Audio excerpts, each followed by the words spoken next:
freedom, man. That's what it's all about.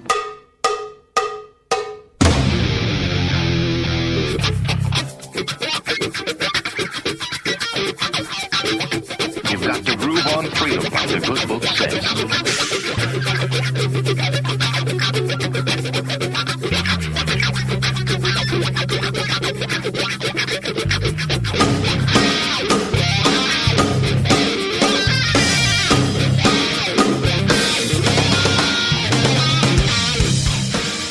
Welcome. You are listening to What on Earth is Happening. This show will discuss the topics of human consciousness, mind control, natural law, the occult, and all issues that affect the freedom of the people of Earth. What on Earth is Happening will endeavor to shine light upon the darkness of our world and to offer empowering solutions to the problems we face as humanity approaches its critical moment of choice. And now, here is your host, Mark Passio. Freedom for the people, humanity and all mankind. Liberate your soul and mind. It's waiting for you all to find. Welcome one and all. You're listening to What on Earth is Happening here on Republic Broadcasting. I'm your host, Mark Passio. My website, whatonearthishappening.com. The network's website, republicbroadcasting.org. Today is Saturday, March 29th, 2014, and this show is live every Saturday evening from 10 p.m. to 1 a.m. Eastern Time. That's 9 p.m. to midnight Central. We have a great show lined up for you here tonight. I'm going to be getting into the occult season of sacrifice, a period of time which listeners really need to know about and understand that we have already entered into during the course of this year. I am also going to be breaking down the characteristics of psychopaths and basically doing a review of what psychopathy really is and the characteristics that psychopaths embody. But then we're going to shift gears and start to cover new ground in this show, What on Earth is Happening. We are going to talk about the possible origins of psychopathy as a lead-in, as an intro to future material, which we are going to ease into a little bit because it's going to be probably the heaviest and most controversial material that I have probably covered since I've started broadcasting. So that's coming up on this edition of What on Earth is Happening. Let me give the call-in number right at the top of the show so people can call in and get in the queue. Hopefully I'll have some time to take calls throughout the show tonight. Definitely want to get into calls later in the show, but as things progress, maybe we'll take calls in every hour of the show. So the call-in number to join us here on What on Earth is Happening, 1-800-313-9443. Once again, the call-in number to join us, 800-313-9443. I have several event announcements and announcements about what I've been doing, so just please bear with me as I go through some of these, and then we'll get into the material for tonight. I spoke last weekend in Asheville, North Carolina. I gave an all-day seminar on March 22nd, the official beginning of the season of sacrifice. That's the day that this 40-day time period starts each year. And it was a huge success. I have to say, I was absolutely thrilled with how everything went in Asheville. It was a packed house, a beautiful venue at the Lexington Avenue Brewery.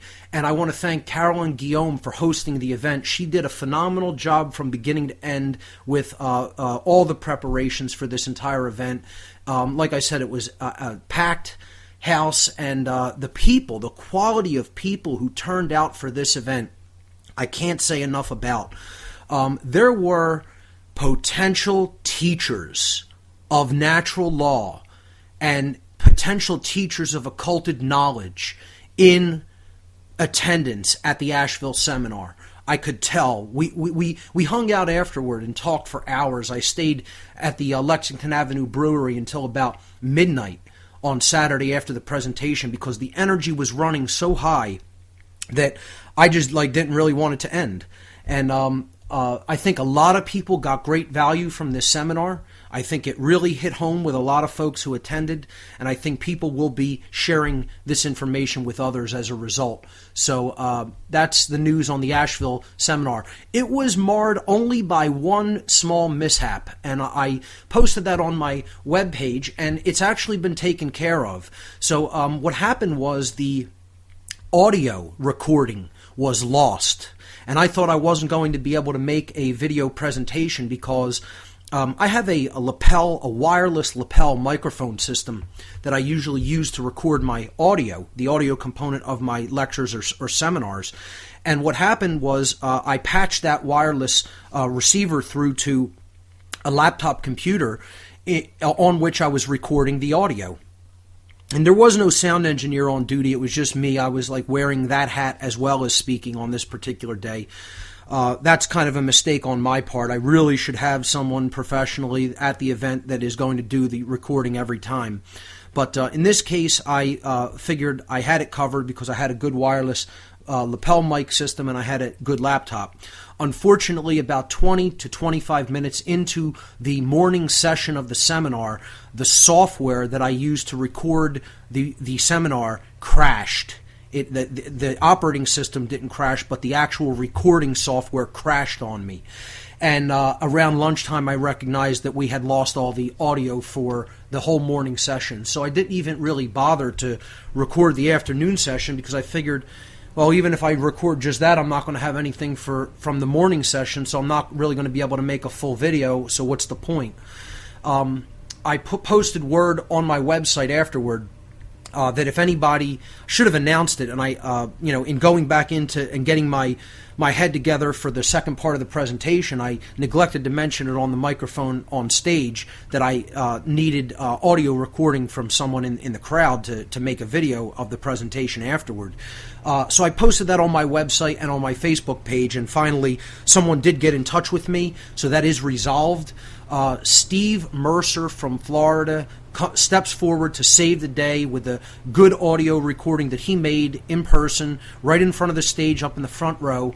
It's a quality recording. It's going to be sufficient to put out a video with this incarnation of this presentation, New Age BS and the suppression of the sacred masculine revisited. So over the next couple of weeks I will probably start working on that video editing process and hopefully get a video out within a month tops. So special thanks to Steve Mercer for saving the day with an independent audio recording. And that's why I tell people, anytime I'm speaking, you want to record, break out a video camera, break out an audio camera, and record away. This information is not copywritten by me. Doesn't belong to me. This is information that is the birthright of all intelligent beings everywhere, and it is, the human birthright, and it's our responsibility to get this information out there in as widely available of a way and in as freely a way as possible. So that's my policy on anybody recording my material. A couple of interviews that I did, and some interviews that are coming up. I was interviewed by Kevin Tilsner on Zeitgeist Philadelphia Radio, the Zeitgeist movement here in Philadelphia, on March 27th. And the main topic of discussion was natural law within a resource-based, or what is known as a gift economy. And Kevin and I discussed not only that, but we discussed the true difference between real property versus erroneous claims of property and what people believe are their rights to own, everything and take it all, and that was really stressed during the conversation, what's real property versus what are bogus claims to property. So you could check that out. That is now posted on the What on Earth is Happening website in the news section.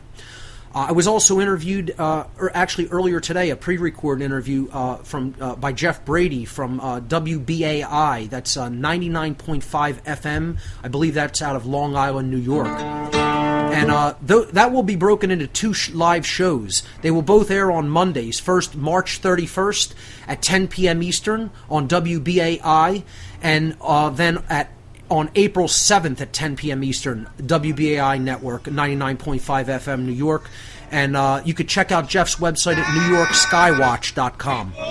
Stay with us, everyone. We'll be right back after these words. Oh, silver darling.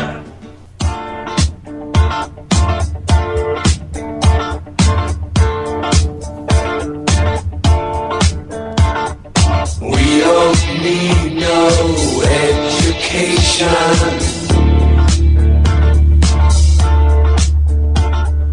We don't need no thought control. We don't need no mind control, ladies and gentlemen. We need to get out.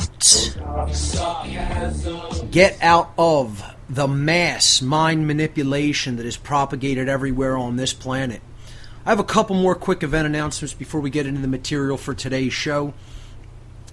Sunday, March 30th, 8 to 10 p.m. Eastern Time. Actually, that's tomorrow. I will be interviewed.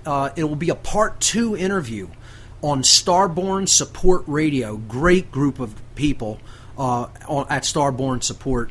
Hosted mainly by Michael Melton and Chris Augustine, guys who have been involved in the UFO community forever in the Philadelphia area, and like they're the leaders of, promoting awareness of topics such as this, certainly in this vicinity of the country. So I'm really thrilled to be going back on there, and we're going to continue our discussion of the dark side of the abduction phenomenon and really how we're all under a form of abduction here on the Earth. So Part 2 of my interview on Starborn Support coming up tomorrow, 8 p.m. Eastern Time. You can check that out at blogtalkradio.com/Starborn Support. Wednesday, April 2nd. That's this Wednesday coming up, 8 to 10 p.m. Eastern Time. I'll be on the radio show called Standing in Honor with Will Lehman. Will be interviewing me for 2 hours, and you can check that out at WeBookYourShow.com. WeBookYourShow.com. Standing in Honor is the link you want to go to with Will Lehman. I believe he podcasts through live stream, if I'm not mistaken, so you could check that out there Wednesday at 8 p.m. Eastern. I'll be on Full Spectrum Radio out of Denver, Colorado on April 5th. I believe that's next Saturday. So I'll be doing 2 shows that day. This show during the day from 3 to 5 p.m. Eastern, and then I'll be doing my show, of course, 10 p.m. Eastern Time. Full Spectrum is available on KZKO Radio. That's KZKORadio.com. So lots of interviews lined up for the whole month of April. It's going to be a real busy month for me. Another great event announcement that I have is the Truth, Freedom, Prosperity documentary screening night is back in the Philadelphia area. We had to stop doing this because we lost access to our venue. We were hosting these great free documentary screening and discussion evenings at Essene Market in Philadelphia. Unfortunately, Essene got sold to new ownership, and the new owner wants nothing to do with the education of the people of the world. He's clearly all about nothing but the fake one eye as his god. So, unfortunately, with money being a lot of people's gods, we had to take up a search for a new venue. So, Essene was out because of that reason, and now we have finally located a new venue. So the last one we did live was was back in November. The next one that's going to come up the first one at the new venue, which is Guerin Recreation Center. And let me tell you something, this place is great. In the middle of South Philadelphia, and it has a free parking lot for people who attend the recreation center. So anybody coming out to this, not only is it at a great new venue, in which case the people want us there and are really actively involved in wanting to spread information out to the people to help them become more informed. Not only is that the spirit in which this new venue is accepting us, but there is free parking at the venue, and you don't even have to worry about parking on the street or riding around looking for a parking spot. There's a huge parking lot that is free for people who attend the recreation center. Guerin Recreation Center is at 16th and Jackson Streets in Philadelphia. The exact address is 1600 Jackson Street. And the meetup will now take place on the third Thursday of every month here in Philadelphia. So for people in the Philadelphia area, every third Thursday of the month, Guerin Recreation Center, 16th and Jackson Streets. The first meetup for the free documentary screening and discussion night will be Thursday, April 17th, 2014 at 7 o'clock p.m. We'll be going each third Thursday from about 7 p.m. to maybe about 9:30, something like that. And it's just, I'm really excited about the new venue. The first documentary film we're going to show on April 17th it's actually a repeat. We've shown this one before, but we feel that it's so important that more people need to see it, and we figured at a new venue where new people are going to be coming out, we really want them to see this film. It's called I Am Fishhead, a very strange name for a film, but there's a real reason behind that name. I'll read a brief description of this film we're going to show on April 17th here in Philadelphia. The film is called, again, I Am Fishhead. It is a well-known fact that our society is structured like a pyramid. The very few people at the top create the conditions for the majority below. Who are these people at the top? Can we blame them for all of the problems our society faces today? Guided by the old adage that a fish rots from the head, the filmmakers have set out to follow that fishy odor. And they found out that it is that people at the top who are more likely to be psychopaths than the rest of us. And this is going to be a topic we're going to talk about a lot tonight on the show. Who or what is a psychopath? Unlike Hollywood's stereotypical image of a psychopath, psychopaths are not always bloodthirsty monsters from slasher movies, and serial killers. Actually, that nice old lady who chatted you up on the subway this morning could be a psychopath. So could your elementary school teacher, or your grinning boss, or even your so-called loving boyfriend. The medical definition of psychopathy is very simple. A psychopath is a person who lacks empathy and lacks conscience, the qualities which guide human beings when we make a free will decision between good and evil, between moral behavior or immoral behavior. Most of us, however, are conditioned to do good things with our lives, but psychopaths are absolutely not. Their impact on society is staggering, yet altogether, psychopaths barely make up 1% of the population, and if I had to venture a guess, it's far less than that. The primary psychopathic type is far less than 1%. Through interviews with renowned psychologists and leading experts on psychopathy, this film, I Am Fishhead, delves into the dark world of psychopaths, revealing shocking implications for human beings and our society. So this film, free screening coming up Thursday, April 17th in South Philadelphia, the Guerin Recreation Center, 1600 Jackson Street, and we'll be having free documentary screenings there once a month on the third Thursday of every month. Really looking forward to this new meetup. One more thing, there is a support donation button on the whatonearthishappening.com website. If you feel that you've received value from this radio show or the many podcasts previously that I've done, feel free to make a voluntary donation through the support button on the left-hand side of the whatonearthishappening.com website.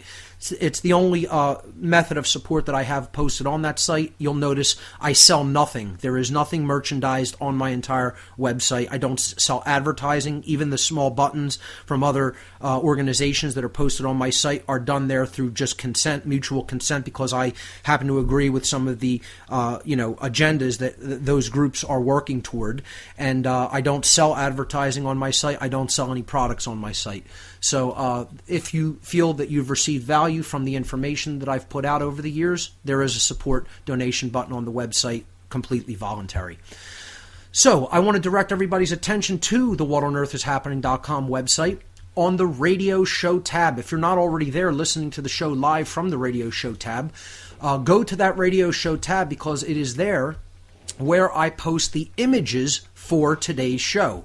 The images for tonight's show can be found right underneath the player on the radio show tab of whatonearthishappening.com. You'll see them there. They're listed as numerical links. You could click on them and a little slideshow will come up. Divides a day. Try to run, try to hide. Break on through to the other side. Break on through to the other side. Break on through to the other side, yeah. Welcome back, everyone. You're listening to What on Earth is Happening here on Republic Broadcasting Network. I'm your host, Mark Passio. My website, whatonearthishappening.com.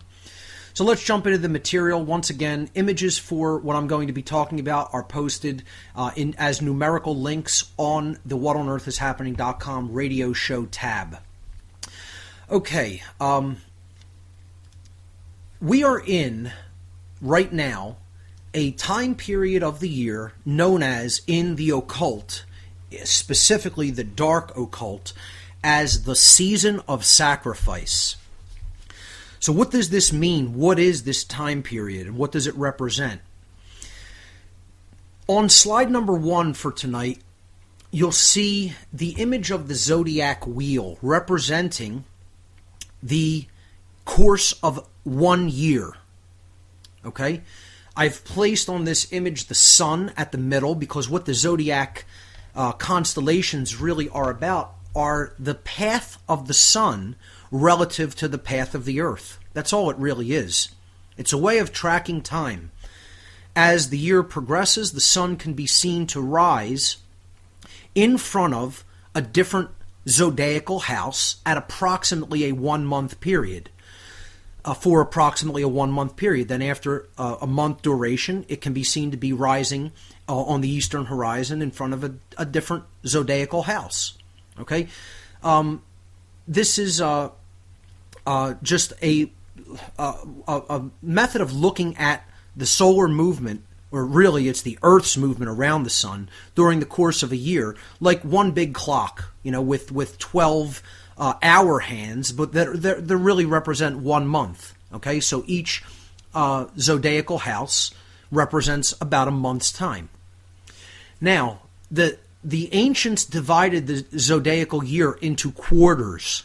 Okay, you had the time period of the year where there were equal amounts of day and night because of the Earth's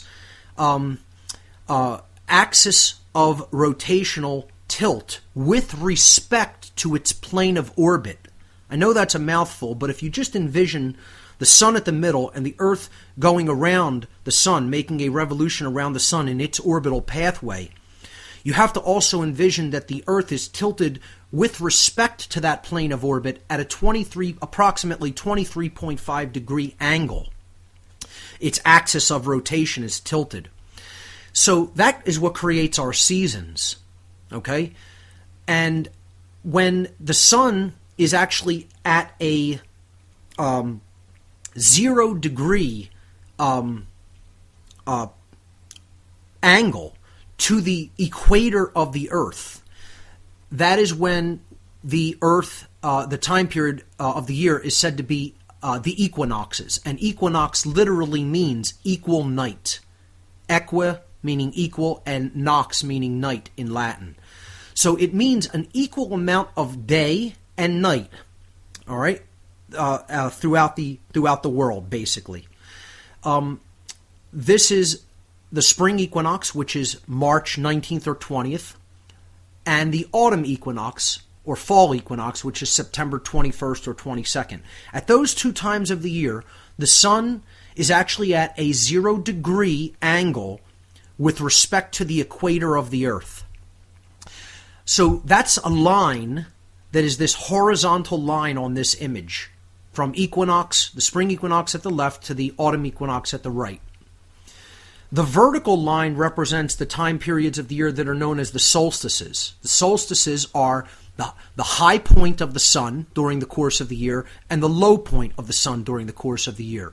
So the summer solstice is around June 20th or 21st. That's when the sun has made its highest angle with respect to the equator of the Earth. The sun is at the highest point that it is going to be observationally located in the northern hemisphere. Conversely, when the sun is at the winter solstice, that's when the sun is at its lowest observational point with respect to the equator of the Earth. It is actually at a 23.5 degree south angle with respect to the equator. So that's its lowest point that it can observationally be observed in the southern hemisphere. Okay? So throughout the course of a year, the sun makes a journey from the 23.5 degrees south latitude with respect to the equator. Then it goes, as the year progresses, it goes up to the spring equinox, whereas it is at a 0 degree angle with respect to the equator. Then it rises further into the northern hemisphere, and then it finally goes to its apex, which is at 23.5 degrees north latitude. And then it finally starts descending back again and goes past the autumn equinox, which is 0 degrees, again, right at the equator, finally back down to the winter solstice around December 21st, 22nd. The tropics on the Earth, these are latitudinal lines, okay? The 23.5 degree north tropic is when the sun is at the summer solstice. That's called the Tropic of Cancer, because the sun is actually getting ready to enter into the house of Cancer on the zodiac. It will be rising in front of the stars known as the constellation of Cancer at that time period. Conversely, when the sun is at its lowest point, it is at the Tropic of Capricorn, because the sun will be rising in front of the constellation Capricorn at that time period of the Earth. That's 23.5 degrees south latitude below the equator. So the ancients depicted this quarterly time period, the seasons. They quartered the year by placing these two arms of the cross, these four arms, I guess you could say, the two crossbars of the cross forming four arms, the solstices, summer and winter solstice, and the equinoxes, spring and autumn equinox. And this formed a huge cross, which was what the sun was then placed upon. Again, this is all astro-theological underpinnings of Christianity, of exoteric Christianity that is based on astro-theology. We're not talking about the true esoteric tradition of real esoteric Christianity. We're talking about the astro-theological tale that is spun and given to the masses, the hordes of ignorant people, and told a story about the sun, and they're actually, giving that to people and telling them it's about the Savior of the world, when in fact they're giving them a story about the sun. I've talked about this extensively on former broadcasts. I'm not going to get into the full story of astro-theology today. But another way of looking at this zodiacal breakdown of the year is that there really only were two seasons. The high point of the sun, when it's in the northern hemisphere, which is where most life on Earth is, and then the low season of the sun, the time that it was in the southern hemisphere. So from the spring equinox to the autumn equinox, the sun is in the northern hemisphere of the Earth. And that's the planting and growing season, and really the harvesting season as well. At least most of the harvesting season is during that time of the year. So you could call this top portion of the zodiacal year from, the top 90 degrees, top 180 degrees, I should say, from the spring equinox to the autumn equinox. You could call this the season of life or the season of light, because that's when the sun is having efficacy and power in the northern hemisphere, and that's when crops grow for the majority of people on the earth. Then there was a season of darkness. That's a 6-month period where the sun is in the southern hemisphere, where much less of the population of the earth is actually located, far less. So this was known by the ancients as the season of death.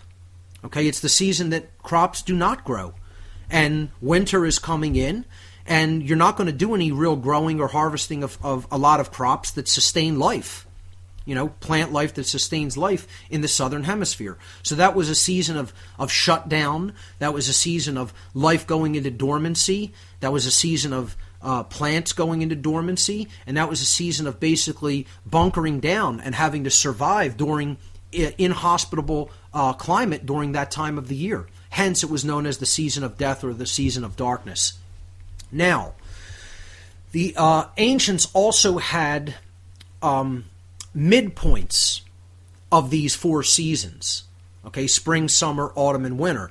The midpoints were also celebrated as important times of the year, particularly in occult circles. All right, these are known as Sabbats, S-A-B-B-A-T, and it's one of the places we get the word Sabbath from. So the Sabbath was a high holiday.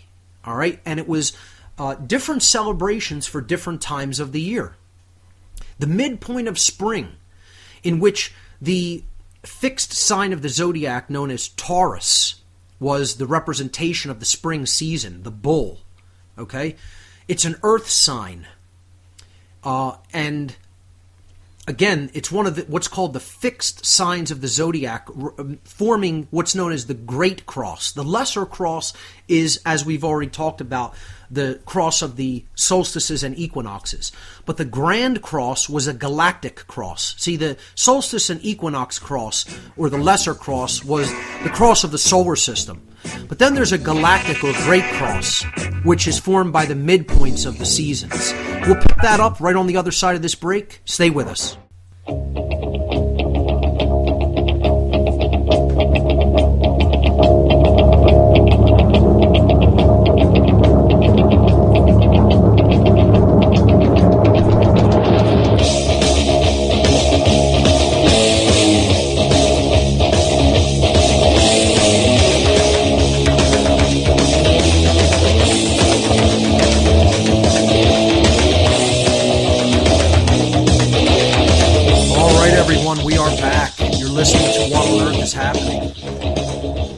Beginning the breakdown of the occult season of sacrifice to help everyone to understand what this time period is in the world of the occult, specifically the dark occult.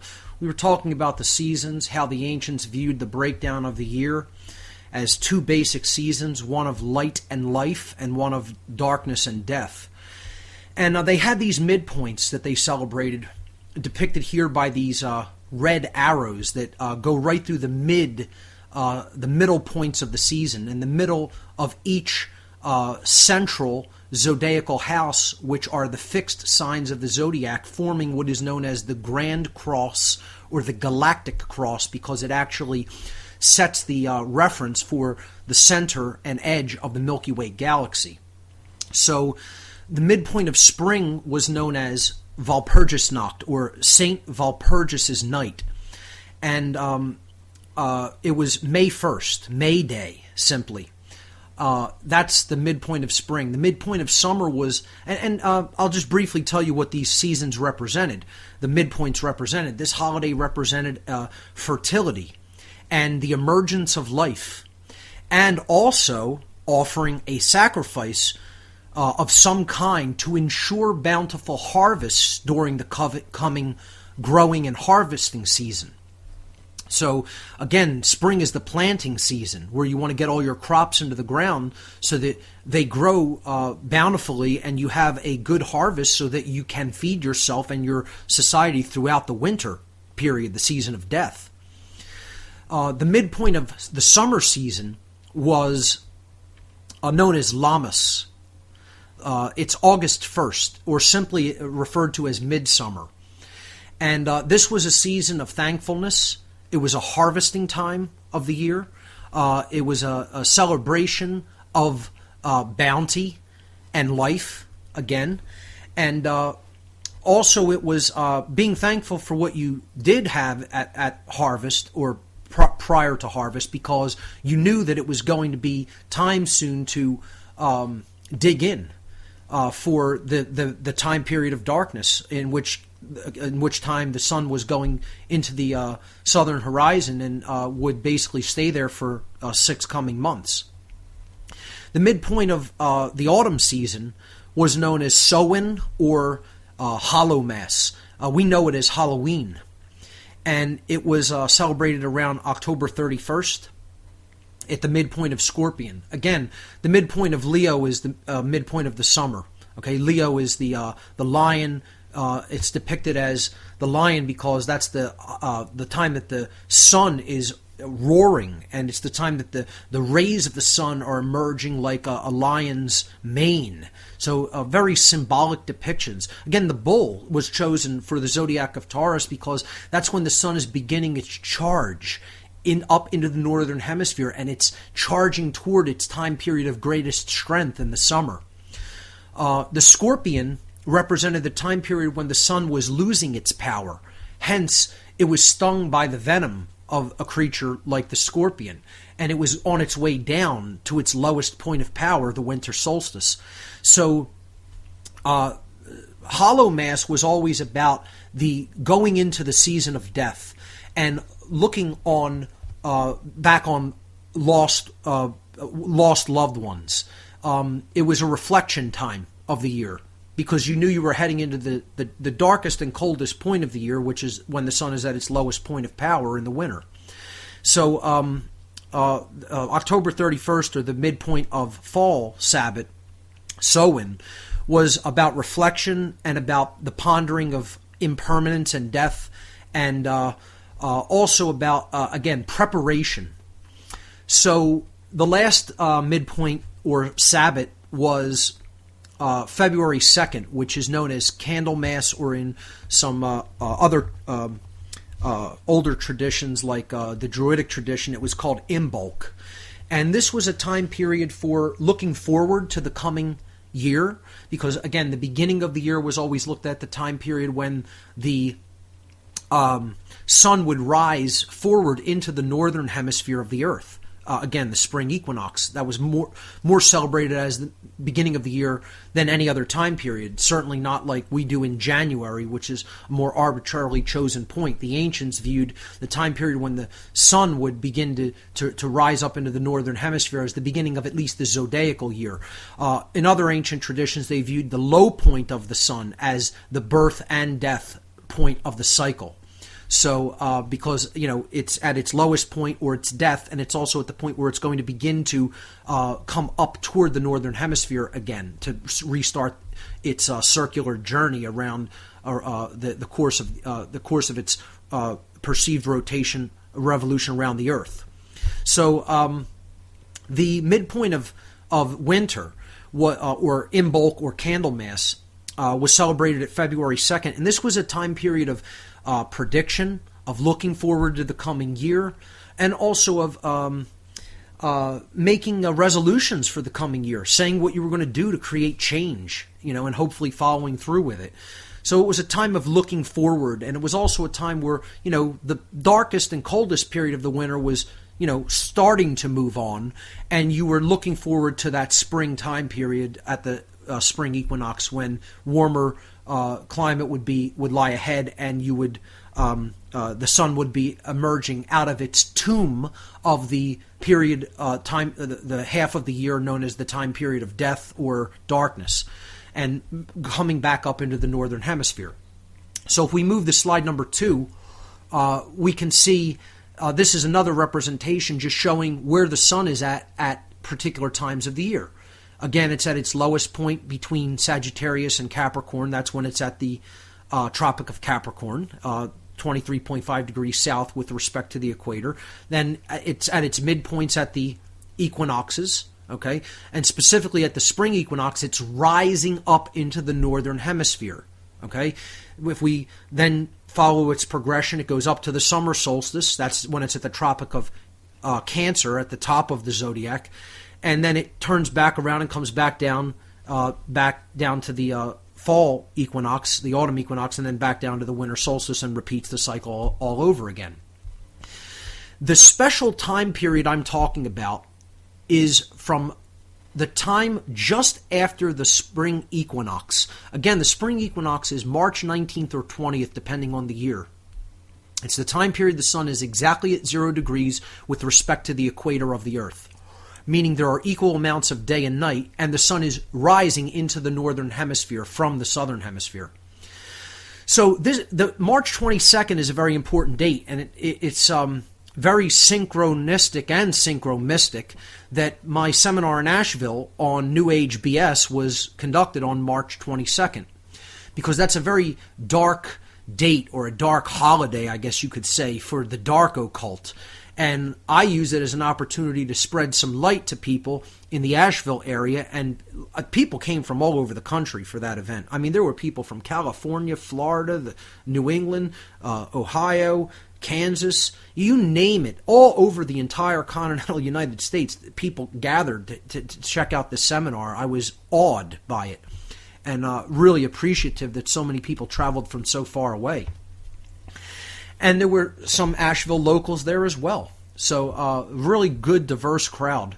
And this date is very important because it represents the third day after the exact time period where the sun is exactly at the equatorial point, 0 degrees with respect to the Earth's equator.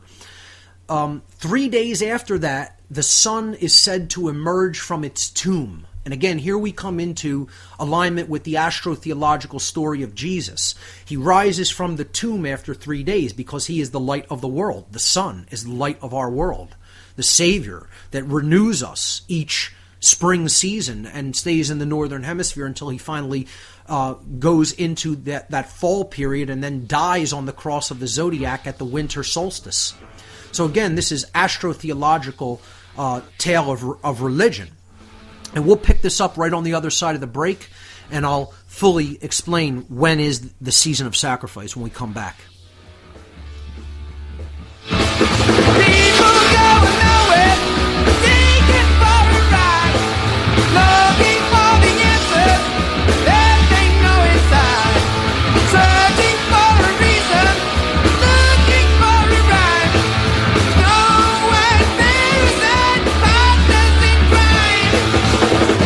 Don't they ever have to worry? Don't you ever wonder why?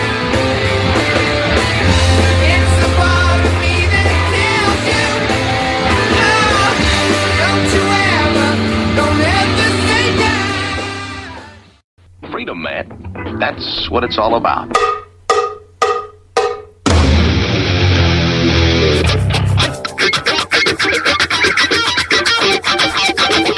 You've got to groove on freedom, like the good book says.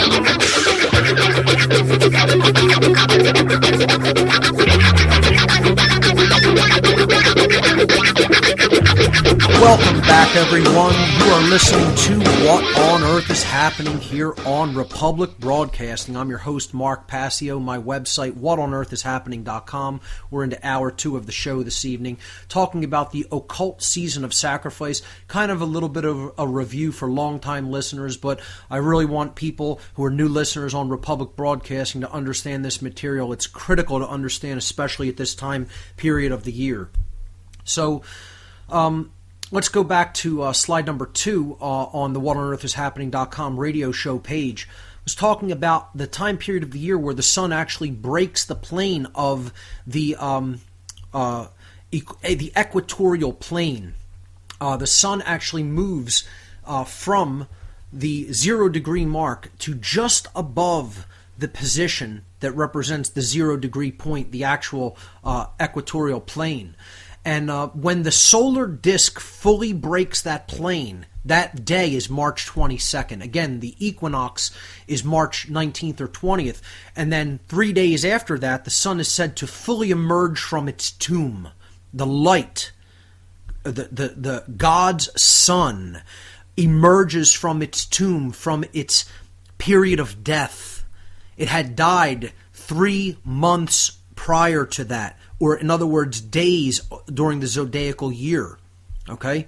The 3-month period from when it entered the house of Capricorn, progressing through Aquarius, through Pisces. That's the death season of the sun. It's the darkest time of the year. That's winter. Okay? The darkest and coldest time of the year. Finally, when the sun breaks the equatorial 0 degree point and starts making its way back up to the northern hemisphere, the season of life begins again and the world is rejuvenated. And that's the time of life bursting forward and spring, the emergence of spring, and things start to grow again. And we move into the planting season. And I'm not going to belabor this too much because we've already really gone into this. If people really want to hear a more extensive breakdown, you could check out show number 51 and 52, where I break down fully the season of sacrifice. But I'm just doing a review here. And at the bottom of this slide, you'll see a couple of Masonic tracing boards. In esoteric Freemasonry, this is well known that the path of the sun, and it represents symbolically light and darkness within the individual and our journey, our path in consciousness, that we need to get away from earthbound identification and to higher godly thoughts. that represent light. And so the first degree tracing board, which is the tracing board of the entered apprentice, again, I've broken it down extensively over in many past shows, but just to do a very fast review, if you turn this tracing board onto its side 90 degrees clockwise or to the right, you'll see that what it really represents is the earth being the checkerboard floor of the house, which is that represents the lines of latitude and longitude of the earth. And that's the western direction because the earth is currently in darkness. And we need to move east toward the eastern direction up the ladder. And as we move up the ladder in consciousness, we're moving out of the season of darkness, which is down in the southern hemisphere, the direction south pinpointed there at the bottom, which represents the time of darkness, and progressing up to the light of the sun. Okay, so which is the light moving toward the northern hemisphere at the summer solstice. And the three initiates on the ladder represent knowledge, which is the desire to step into knowledge is coming off the floor of the house. True care is the green initiate in the middle, the place of balance, holding the key, which is the generative principle of care, of true care. And then finally, to right action, the initiate holding the child at the top of the ladder, which represents the solar child, the savior of the world, which is right action in the world. It's a beautiful symbol if it's decoded properly. Many people don't know the first thing about decoding any Masonic symbolism, including Masons, believe it or not, first and foremost, because they're Masons in name only, and they have no idea what the true esoteric tradition of Freemasonry is even intended to be about. They're in it for an old boys' club of receiving and doing favors for other people, not about receiving true moral instruction and the real difference between right and wrong modalities of behavior, which is what esoteric, true Freemasonry is supposed to be about, not the watered-down nonsense that is taught in lodge systems today, where they don't even teach them the proper decoding of their own symbolism. It's similar to what the church has done with esoteric Christianity, turning into exoteric Christianity and just turning it into a control system. It's no different. But this tracing board on the right-hand side is known as the tracing board of Tubal Cain in the lower right-hand corner of slide number 2. This cryptic tracing board is about the season of death and darkness at the bottom portion, in which case the soul is actually in a tomb. And then that we need to burst forth from that tomb into the light of the northern hemisphere, where the light is actually, present, the season of life and light and enlightenment. And unfortunately, when we do that, we see that the world is in ruins. It's not a pleasant thing. The world is, we burst forth from that tomb of darkness of not being able to see the world as it really is. And when we finally do emerge into the light of day, we notice that the world is a horrible place. And it's a place of decay and death and ruin. And our job is to rebuild it, in a way that is in keeping with common sense and with truth and with right behavior, according to natural law. If Freemasonry is understood in the proper sense, people would receive those teachings, which is its original intent in the esoteric Masonic tradition, certainly not the exoteric lodge system tradition as it is taught today. But I've, again, gone over that so extensively in former podcasts on Freemasonry. You could get that all in the WhatOnEarthIsHappening.com podcast archive. Just go to the podcast section, do a search on page for Freemasonry, and I did something like 10 or 12 podcasts on that tradition, breaking down pretty much all of its symbolism. So not to belabor that point, let's move on to slide number 3 about the season of sacrifice. This is the last slide about this particular topic for tonight. The date March 22nd is the official beginning of the season of sacrifice. Many rituals and many important symbolic things that were carried out are often done on March 19th. You could say March 19th is really the beginning of the season of sacrifice because it's the spring equinox. So many people will consider that's the actual beginning. I would say the official in earnest beginning of this occult season of the year, this 1/8 portion of the year, in other words, the first half of the spring season, is actually March 22nd. And it comprises the last 9 days of March, from March 22nd to 31st, the entire month of April, and the first day of May, May 1st. That makes a total of 40 days. Again, that's a very highly symbolic and biblically symbolic number. 40-day time period represents a journey. It represents an odyssey. It represents a sacred journey in consciousness biblically throughout time, actually, in all kinds of esoteric traditions. 40 days is a symbolic spiritual period. Now, in the dark occult, okay, it's a very negative period. Now, they may not even look at it like that, but for the bulk of humanity, this is a dark time period. They look at it like a time to celebrate by giving a blood sacrifice to the sun and the earth. This is what you have to understand about dark occultists. Their god is literally the sun in many cases. Of course, it's the ego. Of course, it's the dark force which divides the consciousness of humanity, which you could call the opposer, the adversary, Satan. It doesn't make a difference what you want to refer to that force as. It's the adversarial force of consciousness. I don't look at it as an embodied entity, nor do they. But the sun is in many ways viewed as the literal or physical god of their tradition, of the dark occult tradition, which they will often refer to as Lucifer. The one who wants to be like the God of creation because of his form of light. And their form of light is dark light, the dark sun. That is their order, the order of death, the order of the dark sun. What this represents is knowledge being wielded as a weapon, the dark sun. It's the skull and the bones, intellect and action with no compassion, with no heart, with no spirit. We'll pick up the symbolism of the season of sacrifice on the other side of this break. You're listening to What on Earth is Happening. We'll be right back.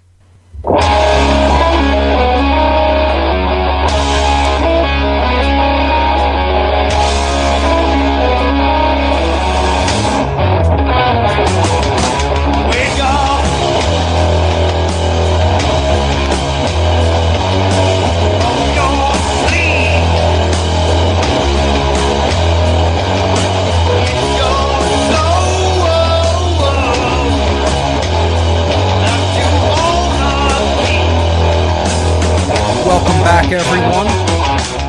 This is What on Earth is Happening. I've been breaking down the occult season of sacrifice and some of its symbolic imagery.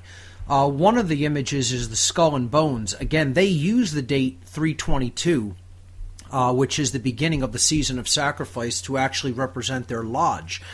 This is a clandestine lodge known as the Order of Skull and Bones, or the Order of Death, because it represents the dark sun. Once again, the dark side of the sun is the dark side of knowledge.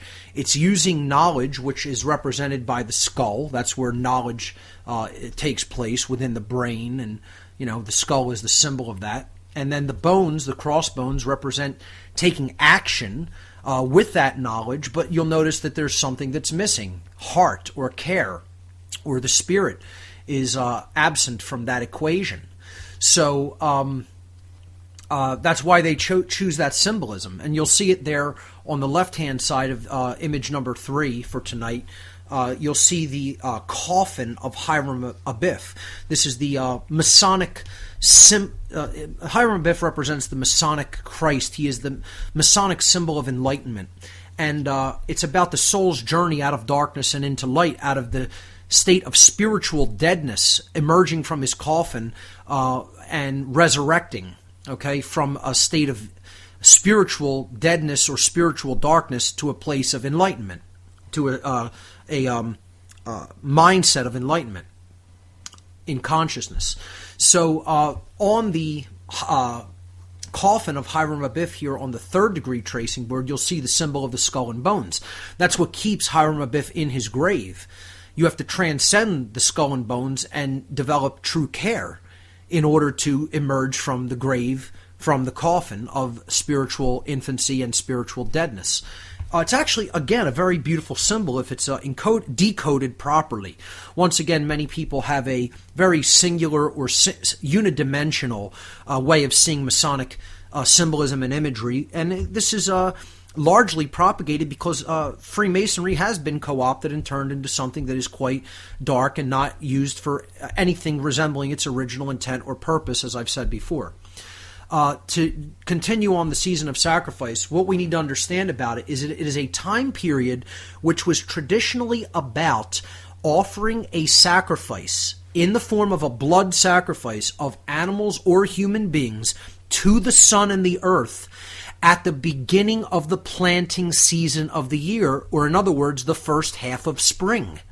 If you look at the season of life, the 180 degrees section of the zodiac at the top portion in the previous images I gave, you could break that down into 4 quarters. You have the 2 seasons, which, that's the quarter of the whole zodiac, spring and summer. But you each break those down into 2 components. So you have the midway points that separate those 2 seasons. The midpoint of Taurus, which is May 1st, Walpurgisnacht, and the midpoint of summer, which is August 1st, or Lammas Day. And that would therefore quarter that top portion of the zodiac, the top half, into 4 quarters. And the first quarter of that first season, or in other words, the first half of spring, okay, is the season of sacrifice. In other words, from the spring equinox to the midpoint of spring, the middle of Taurus, May 1st. And like I said, officially, if you really want to be technical about it, it is March 22nd, or 3 days after the beginning of spring, 3 days after the spring equinox, when the solar disk has fully emerged into the northern hemisphere until the midpoint of spring. Again, the reason for this is because this is planting season. And if the sun is your god that you're essentially worshiping as the giver of life on the earth in a physical sense, because that's what sustains life and grows crops that you're going to be dependent upon for life during the coming year, then you want to offer that god the sacrifice at the very point of his coming to power, which is the beginning of spring, specifically the first half of spring. So this is still done because the people who are this solar cult, who essentially came out of the ancient world and developed the systems of astro-theology and modern religion, are still in control. They still rule the world. And they are still practicing their rituals of sacrifice. And they do it in different ways now. They don't march people up a pyramid and carve their heart out with an obsidian blade. They don't tie someone down to a stone altar and, cut them open and let them bleed all over the stone anymore. They may do this in private rituals and ceremonies that they keep well hidden from the public, but in public, a different form of sacrifice takes place. And these are commonly known as, in today's parlance, false flag operations. They are psyops, psychological warfare operations, in the form of rituals. These are modern day rituals of blood sacrifice that are conducted throughout the course of the year. And it's amazing if you really look at the patterns. And some people will say, oh, you're just seeing what you want, you're seeing the patterns you want, this is confirmation bias, etc., and so forth. And once again, I'll preface this by saying, hey, believe whatever you want. But nobody's going to tell me that all of these things don't amount to something that is larger than coincidence when I read you this list. Okay? Especially when you look at all the justifications that have followed these acts, and how many people have perished in these acts, and how long the media has gone on and on and on about them, and how politicians and control-based groups have all used these horrible, horrific circumstances as justifications to peddle forth draconian agendas. All right, nobody's going to tell me that's just coincidence that these all happened during this 40-day time period of the year. All right, so I'll read a short list. All right, and that's all I'm bringing this forward for people to keep in mind. You have to understand, this is a time period these psychopath lunatics love to trot out an event to get people in deep levels of fear and give up more of their rights. So now is the time period to be hyper vigilant. I'm not saying anything's definitely going to happen. I'm saying it may very well occur during this 40-day period, which we are already in, which started on March 22nd, 1 week ago, and which progresses until May 1st, May Day. All right? So you really have to be on guard. Be vigilant during this time. This is the time, if some event happens, it's almost guaranteed it's a false flag event. And it's done as a blood ritual, a bloodletting ritual during the season of sacrifice. Okay? So let's look at some of the events that have occurred during this season. The battles of Lexington and Concord were actually initiated by the British Empire against America. The opening acts, the opening volleys of the First American Revolution, April 19th, 1775, the battles of Lexington and Concord. And folks, let me tell you something. They love April 19th and 20th. If there's a particular date they love, that's it. Especially April 19th and 20th. And especially April 20th, if I even had to say one particular date. They love those two dates. Okay? That time period is special for these psychopath dark occultists. All right? I can't tell you exactly why it's around that date, but I know they love those two dates. And if there's any dates you want to watch and see that is an event going to be taking place on this date that is there to inject fear into the consciousness of humanity, it is April 19th and 20th. All right? Above all other dates of the year. So April 19th, 1775, the British initiate the battles of Lexington and Concord.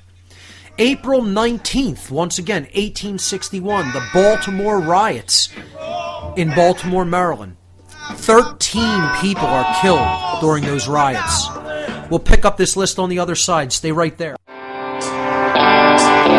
There's a cold silence that we don't dare speak.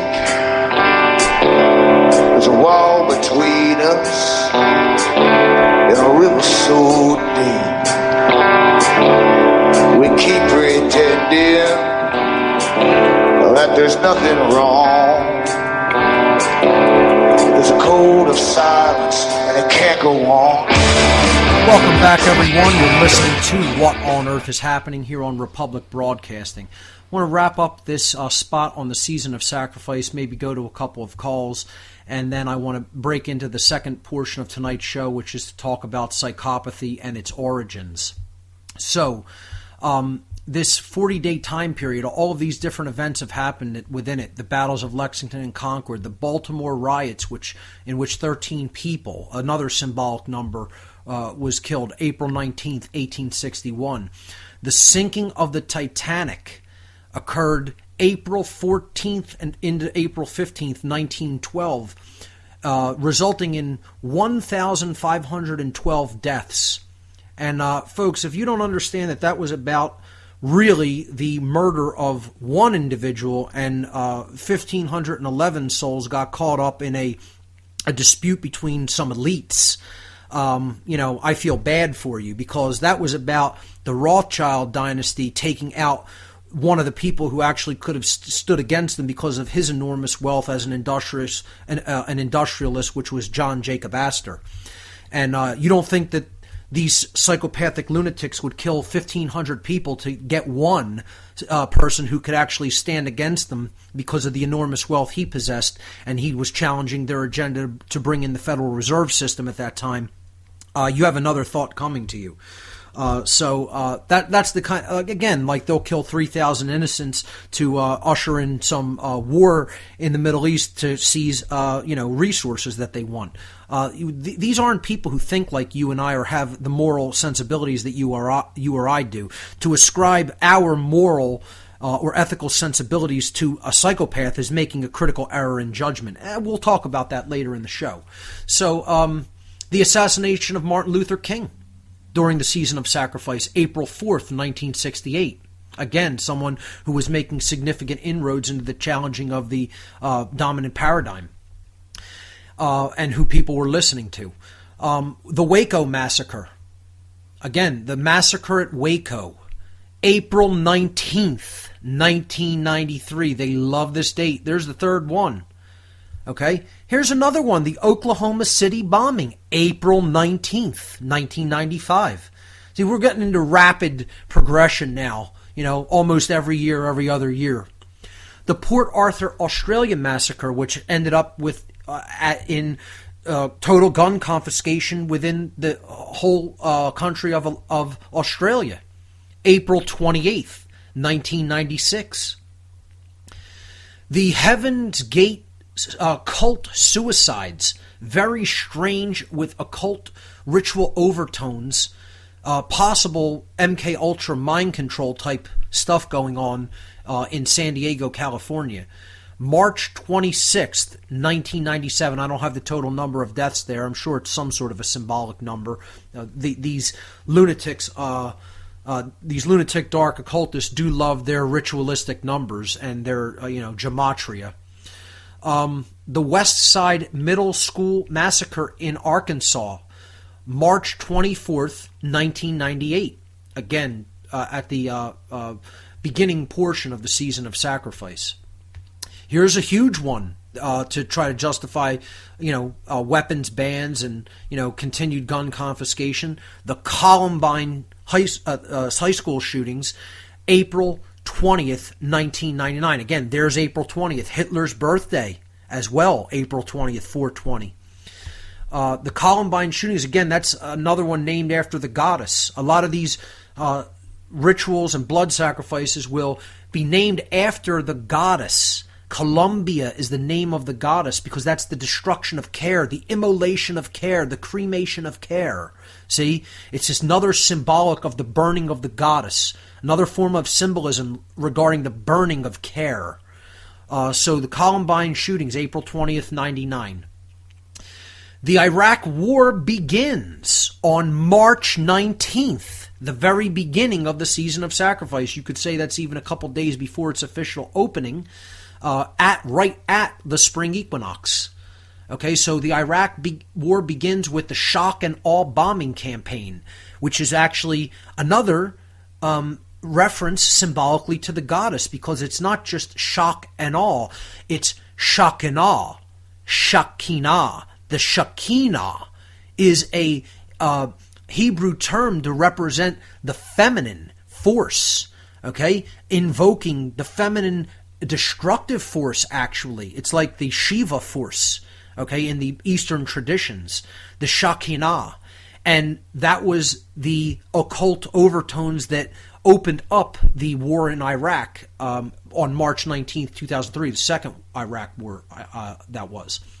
So then we have the Virginia Tech massacre. Virginia Tech University, April 16th, 2007. Again, another pre-justification for starting to claim that we have to ban certain kinds of firearms. Okay? And again, named after the goddess, done at a school where it's named after the goddess, the Virgin. Okay? More goddess symbolism in a bloodletting sacrifice ritual.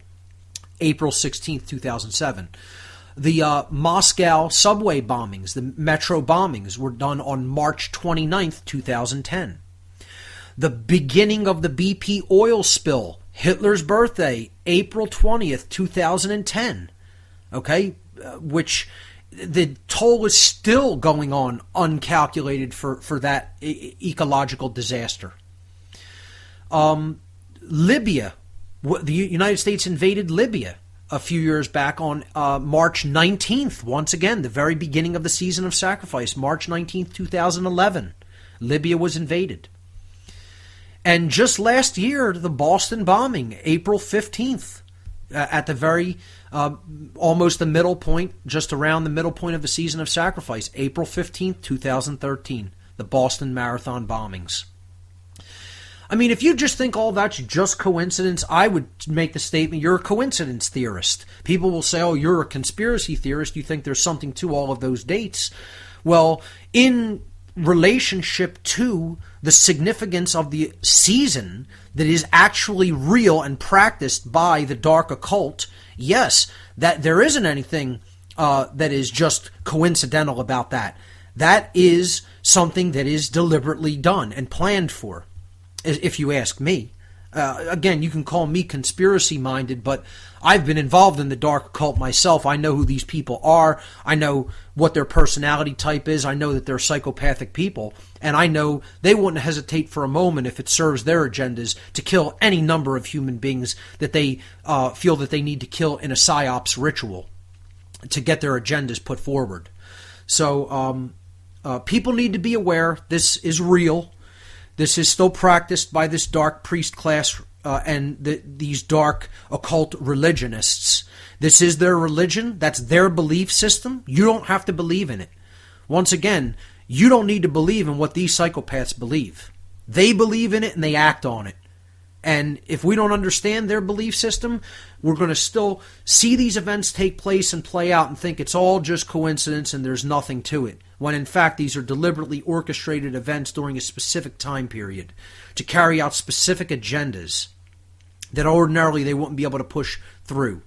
So this time period that we are in right now is the time period we need to be the most hyper-vigilant about false flags. And I think that's all I'll really say on that topic for this evening. I think I've given enough information to whet people's appetite. And let's go to the phones. And then we'll move on to our second topic for tonight, which is psychopathy. Let's go to Joe in Los Angeles. Joe, you're live on What on Earth is Happening. Welcome. Hey, Mark. So nice to finally talk to you. I've been listening to you for quite a while. Let me start with thanking you for all the massive amounts of occulted information that you have brought to the light, so to speak. You changed me. I definitely use the ancient mystery tradition of tarot. I use it with regular cards, and let me tell you, A.E. Waite talks about not using it for fortune telling, but it absolutely works to tell the truth. It really, really does. And the symbols you're talking about with this masonry lecture, it all fits.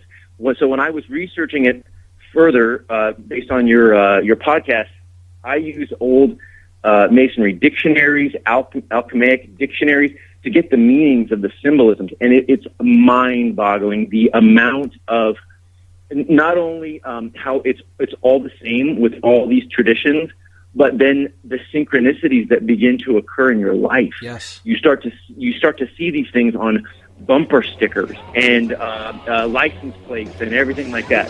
Hey, Joe, stay right there. I'll let you pick this up on the other side of the break, and you can go to your question. Just hold on and stay with us. Ladies and gentlemen, we'll be right back after this break. You're listening to What on Earth is Happening.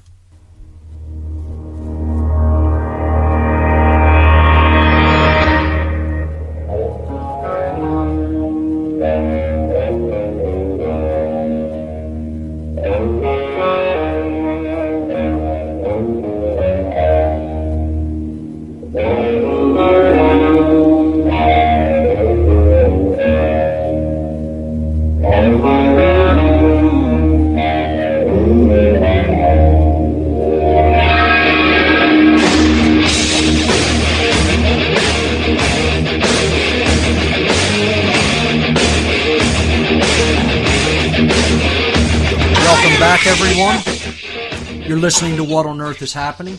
Let's go back to Joe in Los Angeles. Joe, you were making a point, and then I think we were going to get to a question. Go right ahead. Yeah, I was. I was just finishing up on just the tarot, how accurate you are about your information about the tarot and all the ancient mystery traditions. Yes. As well as veganism. It absolutely opens up the body and the mind. I can't even tell you how much spirituality is entering into me, especially now that we're in fourth density. A quick comment about what you were saying, the BP oil spill. That is definitely a blood sacrifice. The blood of the earth is oil. That's right. I don't know if a lot of people realize that, but that is the blood of the earth. If somebody put an oil rig on your body and started sucking blood, you'd know it in about 2 seconds. So that was a bloodletting ritual for the earth herself. They were attacking the earth goddess herself right there.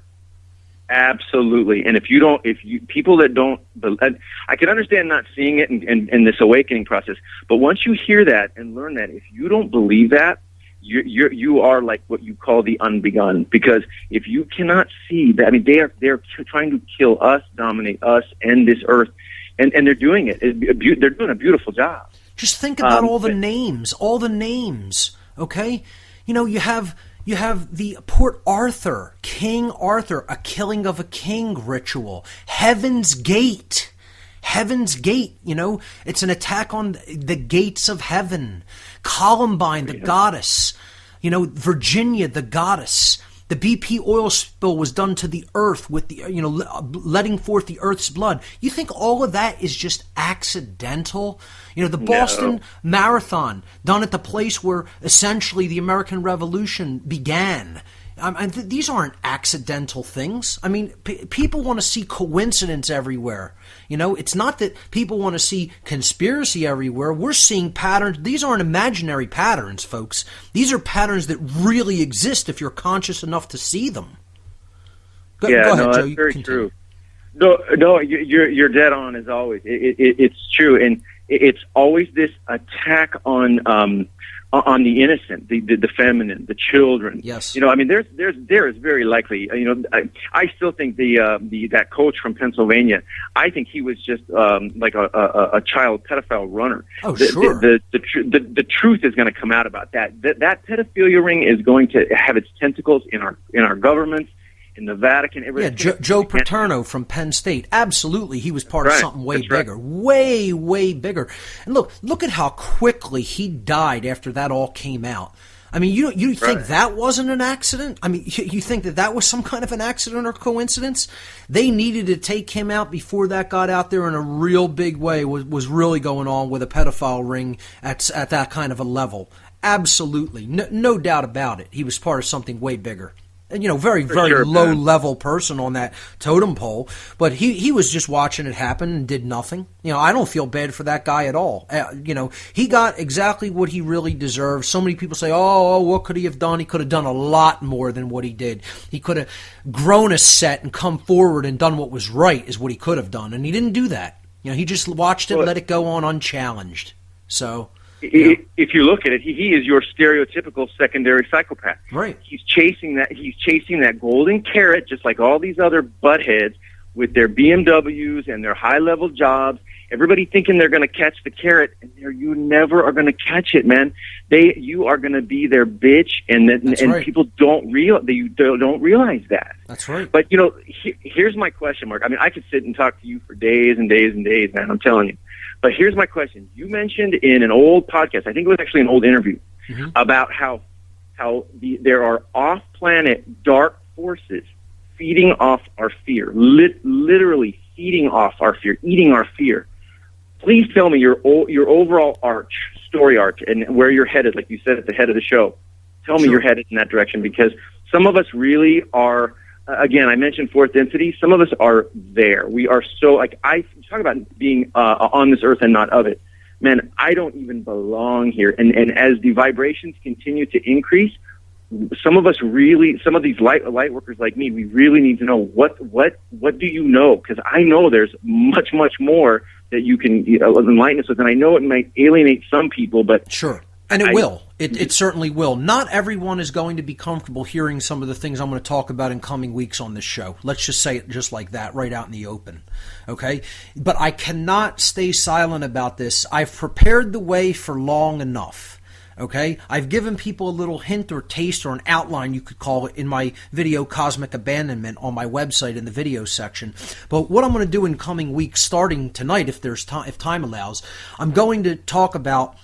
I'm going to get into an extensive breakdown of this and go into source material that backs this worldview, really, is what it is. It's a view of what happened here in the ancient past that led to the current human condition. That's all it really is. And see, a lot of people won't want to hear it because in their mind, they're dedicated that it is impossible. It couldn't happen that way. Because what they don't want to accept or come to an understanding of is that Earth is not metaphorically a farm. It's literally a farm.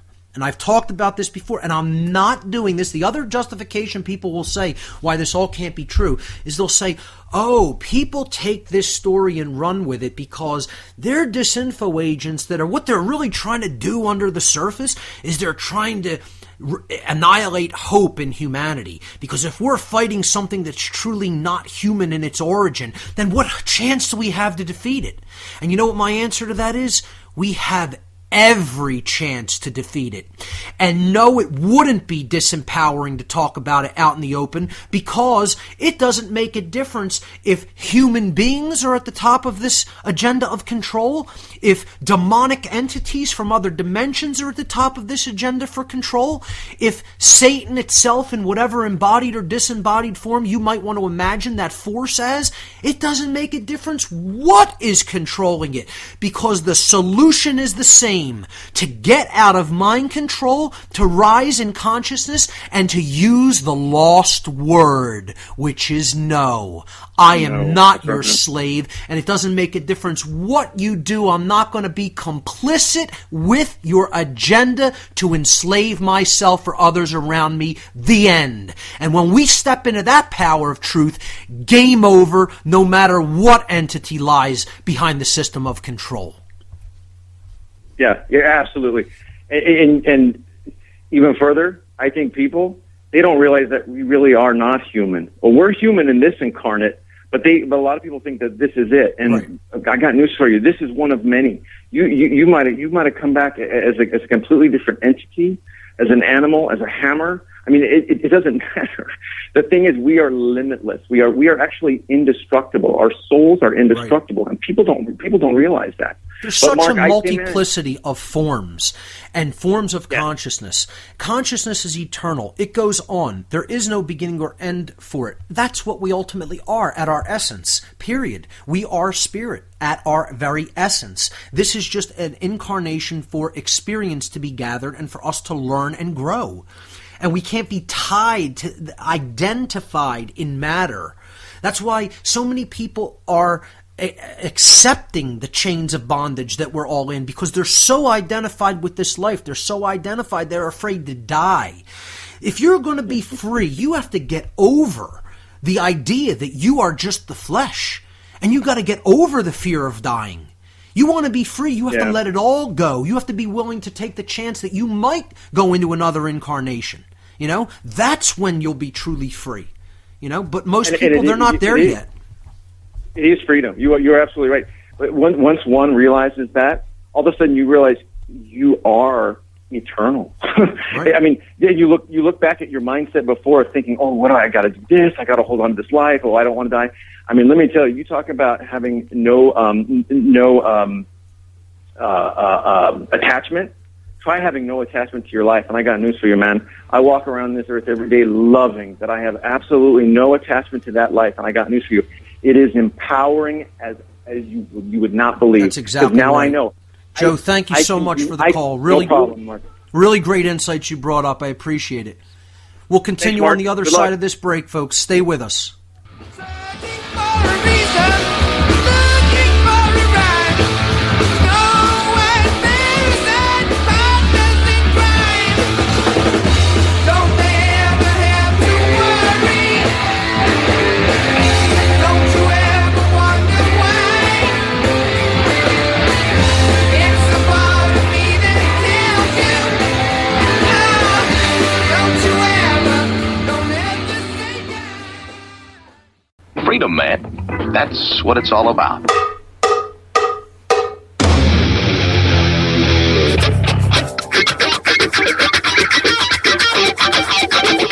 You've got to groove on freedom, like the good book says.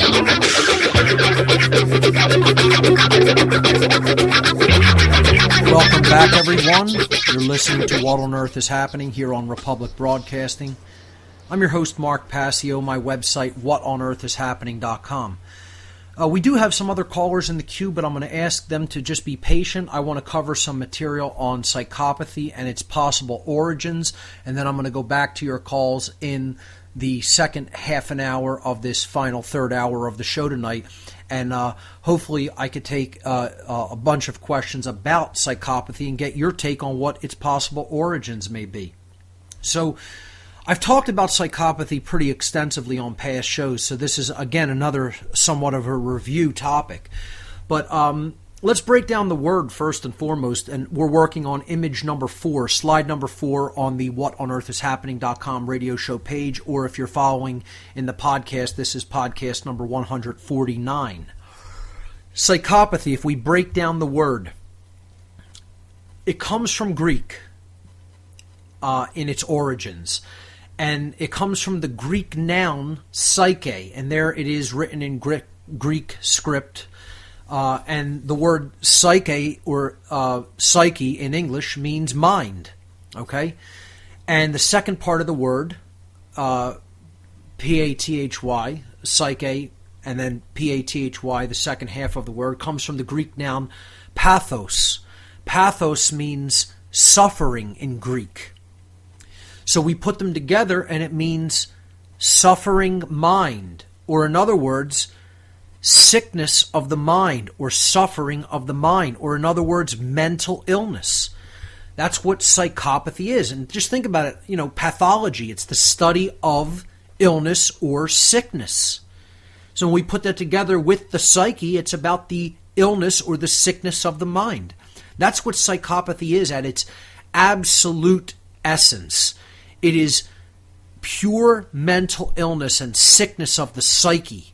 Really, if you go down to it, it's sickness of the soul. And there are many people who will still to this day insist, I still get emails from them, There's no such thing as psychopathy. It's an invented mental illness, as are all mental illnesses. There's no such thing as a mental illness. I mean, this is how naive people are. These are absolute new age children. I'm sorry. Let me rephrase that. They're new cage children, to borrow the term from Cameron Day and other researchers, okay? They are children of the new cage movement that haven't grown up, that haven't matured, that don't want to accept the real, that don't want to accept that which is true. Like I've said before in many past podcasts, accept that which is or continue to suffer. Understand and accept truth, or get used to the chains, folks. Get used to the chains of bondage. In other words, respect existence or expect resistance from the universe itself. Okay? Respect that which is. Respect existence or expect resistance from nature itself. Because that's all you're going to get if you want to deny that which is. And the people that want to believe it's all of a huge bed of roses here on the earth. And there's no such thing as mentally ill people. I mean, you're naive children. You're not looking at what is. You're looking at what you want to exist, what you want the reality to be. There are such a thing as mentally ill human beings. Mental illnesses are real. All you need to do is open up your eyes, take off the rose-colored glasses, and look at the behavior that's out there. And you don't think that's a product of psychological illness? Well, what's it the product of? So, I mean, I don't really want emails like that anymore. Okay, look, folks, my mind is made up, not because I have a belief system, because I've done enough study and homework over decades of my life. All right? You're not going to convince me something I know exists doesn't exist. I've studied it extensively from a perspective of psychology and neuroscience. All right? Not pseudosciences. Okay? Psychopathy, psychopathology of the mind exists and is real. Get over it. Get over yourself and your own ego. It's again, you don't want it to exist. You don't want to live in that world where, well, tough. It's such a shame, isn't it? That is the world, however. So get over yourself. Okay? Now, let's just get over the fact that psychopathy exists, and let's look at what it actually is. Because a lot of people are in confusion about what it is. They think it's this Hollywood variant of psychopathy. A psychopath, it's got to be a serial killer, right? It's got to be a total lunatic wielding an axe and going after people at random. That's a psychopath. No, a psychopath could be that, but that's not what a psychopath has to be like. As a matter of fact, most psychopaths are very good at covering up what they are. They become very good actors. In order to survive, they can feign and pretend to be like a normal human being. And they gravitate into positions of power, and they put on that mask, as you see there in image number 4. This husk, this shell, this fake human being that's not even a human being. It's an animal that looks like a human being. Puts on the mask and tries to look like a human. That's what a psychopath's really adept at. They're very, very skilled at doing that. And that's why naive people who are really children in their psychological makeup, okay, and haven't grown up and haven't become adult human beings psychologically and spiritually, want to believe there's no such thing. Because they don't want to accept that there are other intelligent beings walking amongst us that look human but are not human. That are animals that walk on 2 legs, but they are not human beings. So-called intelligent creatures, they have intellect, they don't have real intelligence. But they're intellectual creatures that walk on 2 legs, bipedal, they walk like a human being, they have speech, they talk like a human being, they look just like a human being, but they're not a human. And I'm not just trying to dehumanize a class of human beings. I'm telling you factually, definitively, they are not a human being. What makes a human being is that they are truly sentient and have the capacity to feel. A psychopath does not truly have the capacity to feel. They are like a computer program that's running, which is why this image here in image number 4 is so great. I saw that. I did a search for images that represent a psychopath, and this is the one that embodies it perfectly. It's some sort of a husk, a shell, a wraith that looks somewhat like a human when it puts the mask on, but underneath it's an empty husk or a shell that barely even resembles a human being. It's some sort of a shadow, okay? Some empty, degraded husk form that has the vague semblance of a human, but is not a human, most certainly. And until we can understand psychopaths in that regard, you're not going to make any progress in overcoming their influence in this world. Zero. Get used to the chains of bondage, because that's where you're going to be for a long, long, long, long time. Until you accept that this condition exists, that it is real, that it is operating around you, and that these beings are not human beings. They are something other than a human being. So let's look at their characteristics, these animals that look human. They're aggressive, callous, and cunning. They are adept, cunning thinkers. They have intellect, cunning intellect, not true intelligence, because true intelligence engages the feminine aspect of the psyche, which is the intuition and the compassion and the creative aspect of intelligence. Holistic intelligence comprises both intellect and the creative, generative side of the psyche, which these beings do not have. They only have the intellectual side. They have a complete absence of conscience and empathy, which we talked about earlier. No conscience, no ability to feel the repercussions of their behavior toward others. We'll continue with this list of the characteristics of psychopaths right after this break. Stay with us.